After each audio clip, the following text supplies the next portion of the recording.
Hey, I'm Adam Jusko from PropMoney.com, and in this video we are going to indulge some hot, juicy credit card rumors. But before we do that, I'm going to ask you to please subscribe to this YouTube channel if you have not already, and if you have already, I thank you for doing so. So the always awesome Doctor of Credit website is where I saw these two rumors, one yesterday, one today. They actually came from other sites, other discussion boards originally, from Reddit and also from Flyer Talk. So changes may be coming to two popular credit cards, Wells Fargo Propel and the American Express Platinum card. Let's talk about that Wells Fargo Propel American Express card first. The rumor is that it is going away, and it could be going away as soon as April. So you may be seeing the last weeks of the Wells Fargo Propel American Express card as something that you can get your hands on. Now, supposedly, if it does go away in April, the people that have their hands on it already, if you have that card in your possession, it's going to be grandfathered in and you would be able to continue to use it, but it would not be open to new applicants anymore. Now, on the surface, this makes no sense. Wells Fargo is sort of despised in many corners for many things. The Wells Fargo Propel is the one thing that almost universally we can agree on is good about Wells Fargo. But if it's really good from the consumer end, meaning that you have a no annual fee card that is extremely generous, giving you 3% on many everyday categories. It also has 0% on purchases, and you've got cell phone insurance, all kinds of good stuff going on. If you're getting so much on a no annual fee card, it is quite possible that on the back end it is not super profitable. So you could see how there might be a rationale, or at least that would be the rationale that Wells Fargo might be using if they are deciding to get rid of this card. Now, despite the rationale I just gave you, I don't know if I totally buy this rumor. If you're Wells Fargo and you have a very popular card like this and it is so generous, well, wouldn't you want to scale it back first before you decide to just get rid of it wholesale? I mean, you have all these 3% reward categories with this card. Like I said, you're giving 0% on purchases and balance transfers. You have cell phone insurance. You have no foreign transaction fees. You've got a nice bonus. There are a lot of places where you could start to kind of claw back the things that you are giving to new card holders, and you probably would still do pretty well with this card. So you could make that bonus a little more difficult to get. So someone would have to spend more on the front end. You could add a foreign transaction fee. You definitely could probably take away those 0% offers, because as a rewards card, it's so good, a lot of people probably don't even really pay a lot of attention to those. So I don't know any of those numbers. Who knows? Maybe they do. But Wells Fargo can see what it is, what the triggers are that people are going for and maybe not using as much with this card. And I would think that they would try to scale things back before they would just say, we're done with this. Now, I don't know. Sometimes in corporations, weird things happen. There's some new strategy that comes along and everything just gets wiped off the table, the good with the bad, and they start all over again. So that could be what is happening here. We will find out, but I don't totally buy this rumor at this point.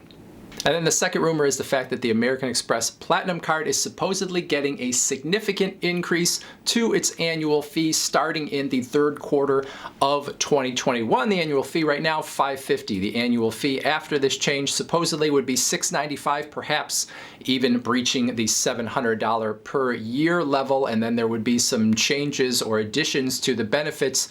It seems like the rumor is that there would be more benefits that maybe aren't as travel focused, where the American Express Platinum has been so much a travel card, and it has really sort of been something where you either like it as a frequent traveler or you don't get it as someone that doesn't travel frequently. You can't understand why anyone would pay so much. So I'm not quite sure what to make of this rumor, partially for the reason I just said. I think people that travel all the time and really love this card aren't going to be very happy if they suddenly have to pay $150 more for it every year, and they get a bunch of extra, credits and benefits that they don't necessarily care about, that American Express is using to justify a significant increase in that annual fee. So if you increase that price $150 on $550, that's almost a 30% increase. How does American Express justify it? Probably points on some everyday purchases like gas, groceries, etc. Probably some more credits from retail or other partners that American Express strikes deals with. So you already have a card that has all these travel benefits, and then you've got the Uber and you've got the Saks on top of it. Right now, as I make this video, there's a PayPal credit. I don't know what you add. Maybe you're putting in, I don't know, Banana Republic and Paramount Plus and, you know, whatever else American Express comes up with. But when you keep tacking all this stuff on, it's like you're building a Frankenstein credit card that no longer has any sort of theme, and at some point it sort of feels like you're buying a coupon book more than you are getting a credit card. I said in my last video that there's kind of a nice luxury in a way with the American Express Platinum card because it feels a little bit like a country club membership where you know you're not really getting what you're paying for it, but it is nice to kind of have these things that you get that feel like freebies throughout the year because you paid that annual fee a long time ago. But at some point the price does get too steep, and when we're talking about $695 or $700 plus, you gotta wonder if we're getting close to that point.